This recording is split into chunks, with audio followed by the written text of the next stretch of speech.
জানাবো এখনকার বিশেষ বিশেষ সংবাদ আর প্রতিদিনের বাছাই করা খবরগুলো পেতে চ্যানেলটি সাবস্ক্রাইব করুন। শুরুতেই হেডলাইন্স।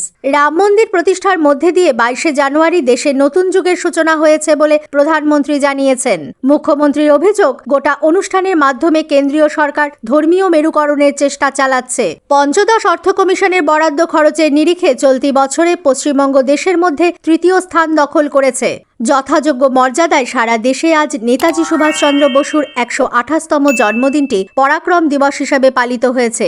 আয়োজন করা হয়েছে নানা অনুষ্ঠানের। সন্দেশখালী কাণ্ডের তদন্তে সিট গঠন নিয়ে আপত্তি তুলে কলকাতা হাইকোর্টের ডিভিশন বেঞ্চের দ্বারস্থ হয়েছে ইডি। উত্তরে হাওয়ায় ভর করে রাজ্যে জাঁকিয়ে শীত অনুভূত হচ্ছে। আজ এই মরশুমের শীতলতম দিন, তাপমাত্রা নেমেছে 11 ডিগ্রির ঘরে। প্রধানমন্ত্রী নরেন্দ্র মোদী বলেছেন, বহু শতাব্দীর আত্মত্যাগ এবং ধৈর্যের পর রামলালা নিজের জন্মভূমিতে ফিরে এসেছেন। গতকাল অযোধ্যায় এক ঐতিহাসিক অনুষ্ঠানে দীর্ঘ প্রতীক্ষিত রাম মন্দিরের উদ্বোধন এবং রামলালার প্রাণ প্রতিষ্ঠার পর প্রধানমন্ত্রী বলেন, এই শুভ মুহূর্তে একই সঙ্গে মানবিক মূল্যবোধ ও আদর্শের প্রাণ প্রতিষ্ঠা হয়েছে। বিরোধীদের সমালোচনার কটাক্ষ করে তিনি বলেন, ভগবান শ্রীরাম কোনো সমস্যা নয়, সকলের জন্য তিনি এক সমাধানের মাধ্যম। 22শে জানুয়ারি দিনটিকে এক নতুন যুগের সূচনা বলে প্রধানমন্ত্রী উল্লেখ করেন। এদিকে মুখ্যমন্ত্রী মমতা বন্দ্যোপাধ্যায়ের ডাকা সংহতি মিছিল গতকাল কালীঘাট মন্দির, গুরুদ্বারা, গির্জা ও মসজিদ পরিক্রমা করে। রাম মন্দির উদ্বোধনের নামে কেন্দ্রীয় লোকসভা ভোটের আগে সরকার ধর্মীয় মেরুকরণের চেষ্টা চালাচ্ছে বলে মুখ্যমন্ত্রী অভিযোগ করেছেন। অন্যদিকে 22শে জানুয়ারি দিনটিকে বিশেষ মাহাত্ম্য দেওয়ায় কেন্দ্রের সমালোচনা করেছে সিপিআইএম। দলের রাজ্য সম্পাদক মোহাম্মদ সেলিমের অভিযোগ, এর ফলে ইতিহাস বিকৃত করা হচ্ছে। বিভিন্ন প্রকল্পে থাকা রাজ্যের বকেয়া নিয়ে কেন্দ্রীয় সরকার বৈঠকে বসেছে। নতুন দিল্লিতে আজ প্রধানমন্ত্রীর সচিবালয় ও কেন্দ্রীয় গ্রামোন্নয়ন মন্ত্রকের উদ্যোগে প্রস্তাবিত এই বৈঠকে উপস্থিত ছিলেন রাজ্যের পঞ্চায়েত ও গ্রামোন্নয়ন, শিক্ষা সহ সংশ্লিষ্ট বিভিন্ন দপ্তরের সচিব ও আধিকারিকদের আমন্ত্রণ জানানো হয়েছে। উল্লেখ্য, মুখ্যমন্ত্রী মমতা বন্দ্যোপাধ্যায় গত 19শে ডিসেম্বর দিল্লিতে প্রধানমন্ত্রী নরেন্দ্র মোদীর সঙ্গে সাক্ষাৎ করে রাজ্যের বকেয়া টাকা দ্রুত মিটিয়ে দেওয়ার আবেদন জানিয়েছিলেন। পঞ্চদশ অর্থ কমিশনের বরাদ্দ খরচের নিরিখে চলতি আর্থিক বছরে পশ্চিমবঙ্গ গোটা দেশের মধ্যে তৃতীয় স্থান দখল করেছে। কেন্দ্রীয় অর্থ মন্ত্রকের সদ্য প্রকাশিত এক রিপোর্টে জানা গেছে, প্রথম স্থানে রয়েছে তেলেঙ্গানা ও দ্বিতীয় অরুণাচল প্রদেশ। এ রাজ্যে অর্থ কমিশনের 2023-24 আর্থিক বছরের বরাদ্দের 60% টাকাই ইতিমধ্যেই খরচ করা হয়েছে। প্রশাসনিক সূত্রে জানা গেছে, গত 2 অর্থবর্ষে কমিশনের টাকায় রাজ্যে দ্রুততার সঙ্গে কাজ হয়েছে। এই সময় পঞ্চদশ অর্থ কমিশন খাতে রাজ্য পেয়েছিল 4,800 কোটি টাকারও বেশি। তার মধ্যে খরচ হয়েছে 3,500 কোটিরও বেশি। রাজ্যে সংশোধিত চূড়ান্ত তালিকায় ভোটার সংখ্যা বেড়েছে 4,51,706। খসড়া তালিকায় ভোটার সংখ্যা ছিল 7,53,86,072। পরিমার্জনের পর গতকাল প্রকাশিত চূড়ান্ত তালিকায় এই সংখ্যা বেড়ে হয়েছে 7,58,37,778। খসড়া তালিকায় যোগ হয়েছিল 5,58,821 জনের নাম। চূড়ান্ত তালিকায় যোগ হয়েছে 14,30,998 জন ভোটার। খসড়া তালিকা থেকে বাদ পড়েছিল 3,81,126টি নাম। চূড়ান্ত তালিকার নাম বাদ গেছে 9,79,292টি। উল্লেখ্য, এই তালিকার ভিত্তিতেই হবে এবছরের লোকসভা নির্বাচন। যথাযোগ্য মর্যাদায় ভারতের বীর সন্তান নেতাজি সুভাষচন্দ্র বসুর 128তম জন্মদিনটি আজ সারা দেশে পরাক্রম দিবস হিসেবে পালিত হয়েছে। সন্ধ্যায় প্রধানমন্ত্রী নরেন্দ্র মোদী লালকেল্লায় এই উপলক্ষে এক বিশেষ অনুষ্ঠানের সূচনা করবেন। এ রাজ্যেও বিভিন্ন সরকারি, বেসরকারি প্রতিষ্ঠান, স্বেচ্ছাসেবী সংগঠন, শিক্ষা প্রতিষ্ঠান, নানা অনুষ্ঠানের মধ্যে দিয়ে এই মহান দেশনায়কের জন্মতিথি উদযাপন করা হয়েছে। নেতাজি সুভাষচন্দ্র বসুর জন্মদিনে মেট্রো রেল আজ কম ট্রেন পরিষেবা দিচ্ছে। নর্থ সাউথ করিডোরে প্রথম ও শেষ ট্রেন ছাড়ার সময় অবশ্য অপরিবর্তিত রয়েছে। কবি সুভাষ ও দক্ষিণেশ্বরের মধ্যে 288টির পরিবর্তে আপ ও ডাউনে মোট 234টি ট্রেন চালানো হবে বলে মেট্রোর তরফে এক বিবৃতিতে জানানো হয়েছিল। আসছি আবহাওয়ার খবরে।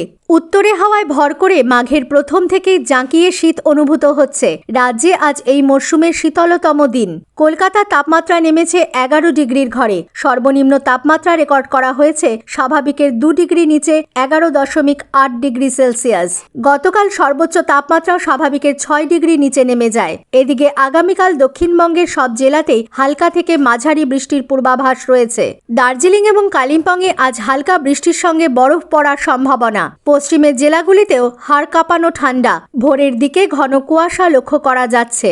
সাধারণতন্ত্র দিবসের প্রাক্কালে রাষ্ট্রপতি দ্রৌপদী মুর্মু আগামী বৃহস্পতিবার 25শে জানুয়ারি জাতির উদ্দেশ্যে ভাষণ দেবেন।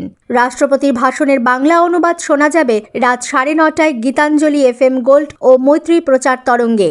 এর প্রেক্ষিতে আকাশবাণী কলকাতার সন্ধ্যা 7:35 বুলেটিনের সময় ওই দিন পরিবর্তন করা হচ্ছে। তা শোনা যাবে সন্ধ্যা 7:50 স্থানীয় সংবাদের পর রাত 8টায়। সাধারণতন্ত্র দিবসে রাজ্যপাল CV আনন্দ বোস রাজ্যবাসীর উদ্দেশ্যে ভাষণ দেবেন। সকাল 8:30 থেকে গীতাঞ্জলি FM গোল্ড এবং মৈত্রী প্রচার তরঙ্গে তা সম্প্রচারিত হবে। নতুন দিল্লির কর্তব্য পথে ওই দিনের ধারা বিবরণী শোনা হবে 9:40 থেকে। শোনা যাবে গীতাঞ্জলি সঞ্চয়িতা FM গোল্ড প্রচার তরঙ্গে। সন্দেশখালী কাণ্ডের তদন্তে সিট গঠন নিয়ে আপত্তি তুলে কলকাতা হাইকোর্টের ডিভিশন বেঞ্চের দ্বারস্থ হয়েছে এনফোর্সমেন্ট ডিরেক্টরেট বা ইডি। গত সপ্তাহে ওই ঘটনার তদন্তে রাজ্য পুলিশ এবং CBI এর SP পদমর্যাদার অফিসারকে নিয়ে সিট গঠনের নির্দেশ দেন বিচারপতি জয় সেনগুপ্ত।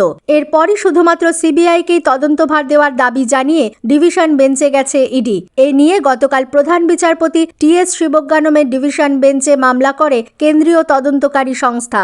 আগামীকাল এই মামলার শুনানি হওয়ার সম্ভাবনা রয়েছে। উল্লেখ্য, ইতিমধ্যেই রাজ্য সিটে তাদের সদস্য হিসাবে IPS আধিকারিক জসপ্রীত সিং এর নাম প্রস্তাবিত করেছে। খুনের মামলায় যাবজ্জীবন সাজাপ্রাপ্ত CPIM নেতা তথা বাঁকুড়ার তালডাংরার প্রাক্তন বিধায়ক মনোরঞ্জন পাত্রের কলকাতা হাইকোর্টে জামিন মিলেছে। গতকাল জেলা CPIM সূত্রে এই খবর জানানো হয়েছে। উল্লেখ্য, 2010 সালের 29শে জুন তালডাংরার রাজপুর গ্রামে মদন খাঁ নামে এক তৃণমূল কর্মী খুন হন। ওই ঘটনায় নাম জড়ায় তৎকালীন স্থানীয় বিধায়ক মনোরঞ্জন পাত্র সহ 21 জনের। পরে পুলিশ তাদের গ্রেফতার করে। এরা প্রত্যেকেই জামিনে মুক্ত হন। 12 বছর মামলা চলার পর 18 জনকে মুক্তি দিলেও বিধাননগরের MP MLA আদালত 2022 সালের ডিসেম্বর মাসে প্রাক্তন বিধায়ক মনোরঞ্জন পাত্র সহ জিতেন পাত্র ও আজবাহার খানকে দোষী সাব্যস্ত করে যাবজ্জীবন কারাদণ্ডের নির্দেশ দেয়। সেই সময় থেকে CPIM নেতা ও প্রাক্তন বিধায়ক মনোরঞ্জন পাত্র জেলবন্দী ছিলেন। রাম মন্দির উদ্বোধনের লাইভ স্ট্রিমিং নিয়ে অশান্ত যাদবপুর। রাম নাম স্লোগানের পাল্টা ইনকিলাব। উত্তরবঙ্গে কুয়াশার দাপট, রাজ্যের 9 জেলায় বৃষ্টির সম্ভাবনা। ঘোকসাডাঙ্গায় রাম মন্দিরের ভিত্তি স্থাপন করলেন নিশীথ প্রামাণিক। 22শে জানুয়ারি সোমবার গতকাল রচিত হয়ে গেল সেই ঐতিহাসিক মুহূর্ত, যেদিন অযোধ্যায় নবনির্মীয়মান রাম মন্দিরে রামলালার প্রাণ প্রতিষ্ঠা করলেন প্রধানমন্ত্রী নরেন্দ্র মোদী। ওইদিকে যখন অযোধ্যায় অনুষ্ঠান শেষে তাঁর বক্তৃতা শেষ করছেন মোদী, এদিকে ঠিক সেই সময়ই মুখ্যমন্ত্রী মমতা বন্দ্যোপাধ্যায় পৌঁছে গেলেন কালীঘাটের মন্দিরে। নিয়ম মেনে মন্ত্রোচ্চারণে কালীঘাটের মন্দিরে পুজো দিলেন তিনি। তারপরে মিছিলের মাঝে স্কুটারে চড়ে গুরুদ্বারেও যান তিনি। পূর্ব ঘোষণা মতো গতকালই কলকাতায় সম্প্রীতি মিছিলে পা মেলান মমতা বন্দ্যোপাধ্যায়। গতকাল তিনি ছুঁয়ে যান মন্দির, মসজিদ, গির্জা, গুরুদ্বার। হাজরা পার্ক থেকে শুরু হয়ে মিছিল যায় পার্ক সার্কাস পর্যন্ত। তারপরে পার্ক সার্কাস ময়দানেই হয় সভা। সেখানেই মিছিল শেষে বক্তৃতা দেন মুখ্যমন্ত্রী মমতা বন্দ্যোপাধ্যায়। মমতা ছাড়াও গতকালের সংহতি যাত্রায় যোগ দেন অভিষেক বন্দ্যোপাধ্যায়, ফিরহাদ হাকিম, অরূপ বিশ্বাস সহ তৃণমূল কর্মীদের বৃহত্তর অংশ। মেয়াদ উত্তীর্ণ প্যানেল থেকে স্ত্রীকে বেনিয়মে চাকরি পাইয়ে দেওয়ার অভিযোগ। SSCর পশ্চিমাঞ্চলের চেয়ারম্যান শেখ সিরাজউদ্দিনের বিরুদ্ধে অবিলম্বে পদক্ষেপের নির্দেশ দিল কলকাতা হাইকোর্ট। সোমবার এই সংক্রান্ত একটি মামলার শুনানিতে রাজ্যকে বিচারপতি বিশ্বজিৎ বসু বলেন, শেখ সিরাজউদ্দিনের বিরুদ্ধে মারাত্মক অভিযোগ রয়েছে।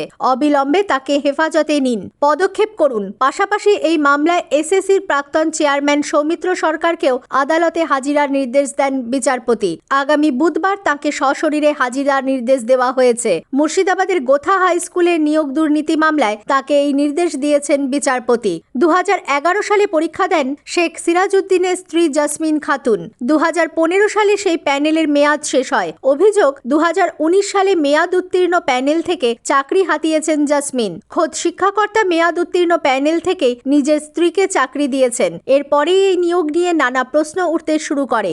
অযোধ্যায় উদ্বোধন হলো রাম মন্দির, সেই উদ্বোধনী অনুষ্ঠানে লাইভ স্ট্রিমিং নিয়ে উত্তপ্ত হলো যাদবপুর বিশ্ববিদ্যালয়। অভিযোগ, রাম মন্দির উদ্বোধন অনুষ্ঠানে লাইভ স্ট্রিমিং এ বাধা দেওয়া হয়। প্রতিবাদী স্ক্রিনিং এর পক্ষে যে সমস্ত পড়ুয়ারা তারা গ্রিন জোনে একত্রিত হয়ে বসে রাম নাম স্লোগান দিতে শুরু করেন। পাল্টা ইনকিলাব স্লোগান দিতে থাকেন বাম ছাত্র সংগঠনের পড়ুয়ারাও। এই ঘটনাকে কেন্দ্র করে ক্যাম্পাসের ভেতরেই কার্যত ধস্তাধস্তি বেঁধে যায় দুপক্ষের মধ্যে। অসুস্থ হয়ে পড়েন সহ উপাচার্য অমিতাভ দত্ত। মাথা ফাটে সিকিউরিটি হেড মুকুল চন্দ্র দাসের। গেটের বাইরে মোতায়েন করা হয় পুলিশকেও।